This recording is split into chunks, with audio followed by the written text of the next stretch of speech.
Welcome to the Marriage Steps podcast, where developing a long-lasting, happy relationship is the status symbol to achieve, and following my 6 marriage steps is a path to help get you there. I'm your host, Dr. Wyatt Fisher, a licensed psychologist specializing in marriage counseling. The Marriage Steps podcast is listener-supported, so to help keep it on the air so couples worldwide can receive hope for their marriage, please consider becoming a monthly supporter by going to patreon.com/marriage steps.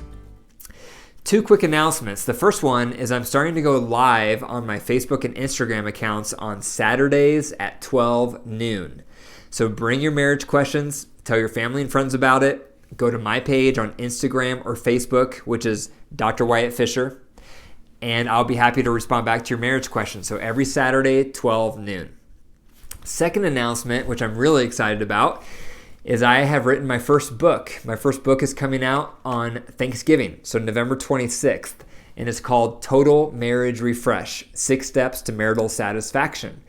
So this book is a culmination of my own marriage lessons since 1999, working with couples in my private practice since 2004, all of the marriage books and research I've done, and my marriage conference that I've been doing the last 7 years, which covers the 6 steps. So if you're looking for a marriage workbook, a marriage manual on how to do things right, you're going to want to check out this book. It can become a resource for the rest of your marriage. So it's available now for pre-order. If you go to Amazon, just type in Total Marriage Refresh. If you want a paperback, you have to wait till actual Thanksgiving Day. But if you want an e-version, a Kindle version, you can pre-order it today. So Total Marriage Refresh at Amazon. Okay, so the marriage questions of the day. Number 1, how do we share power on finances? This is a big one, and I get couples asking me this in my practice. How do we share power? They don't use those words, but that's what they're getting at. It's so easy to have imbalance when it comes to money, because usually one partner is controlling around money and they micromanage it, and the other partner is a little looser with money. So the first step to becoming a team and sharing power with money is you want to have a written budget. Now, when some of you hear the word budget, you may crawl out of your skin because it feels really refining and controlling, but it doesn't have to be. All a budget is a list of all of your expenses and all of the different categories where you're going to spend money for the week or for the month. But you want to have a budget that you both agree on.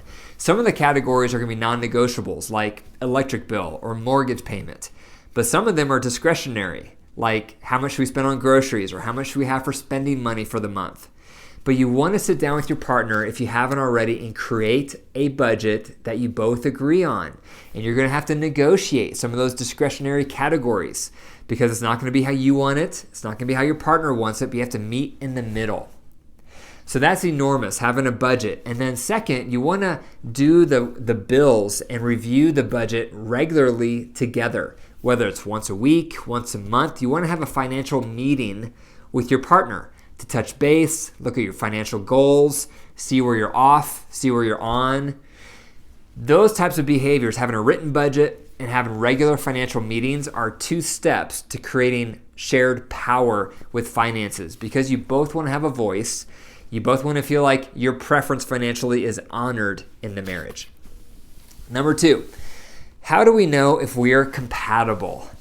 This is a big question that comes up when couples are struggling and one of them is thinking about divorce.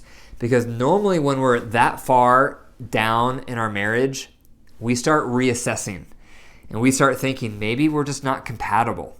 Maybe this just isn't going to work. And then that in and of itself becomes a reason to step further away from your partner because you conclude we're just not compatible. But there's a great quote that I love, which says, a happy marriage is not about how compatible you are, but about how you deal with incompatibility. So let me say that again.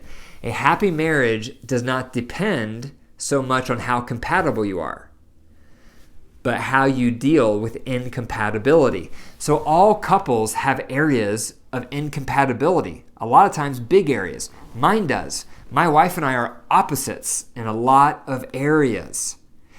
And so you'll find that. So most couples have areas where they're completely different and that's okay.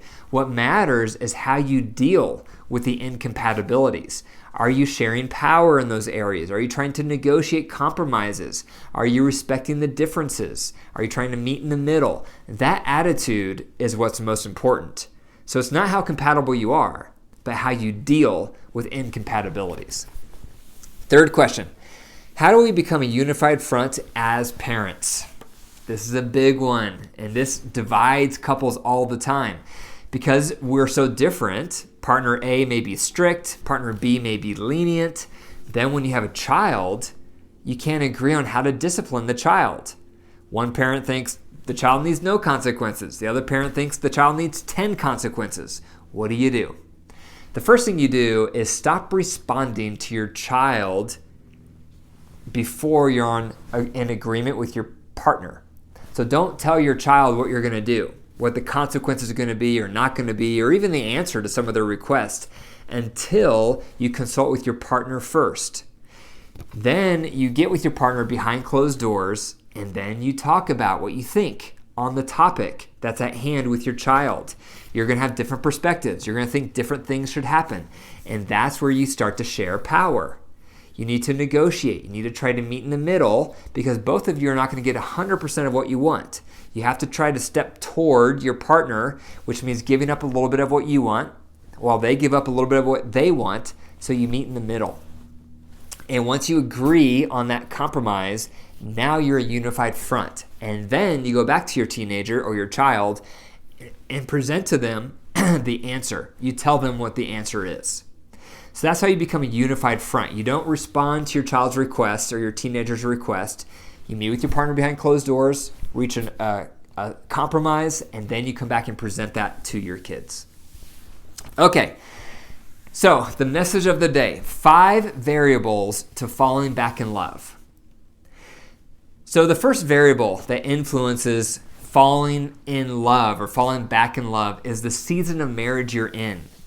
So marriage goes through seasons. And just like our weather, the first season is summer. Things start out hot. So if you're just dating someone and you're just getting to know that person and everything is new and electric, you can fall in love very quickly. It can happen within a few weeks to a few months.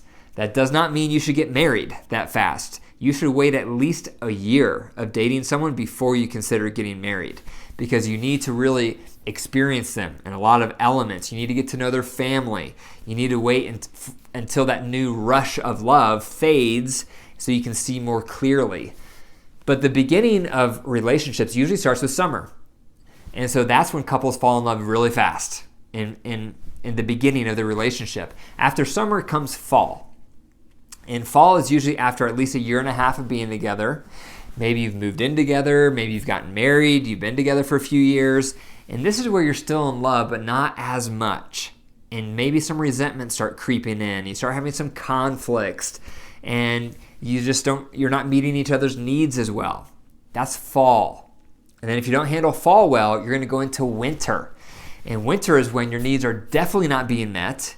You don't feel in love. There's lots of conflicts. And this is where things are really, really hard. But for couples who dig in deeper and they get help, they can make it out of winter and go into spring. And spring is when the weather warms back up. The birds start to chirp. The warmth comes back in the air. This is where your needs start to be met again. This is where you start to fall back in love. But if you've been in marriage for a while and you've gone through fall and you've been in winter, it can take some time to fall back in love in spring. So it depends on how long you've been married, and it depends on how severe your winter has been. That can influence how long it will take to fall back in love in spring. The second thing that can influence falling back in love is resentments. How many resentments do you have, and how many of them are unresolved?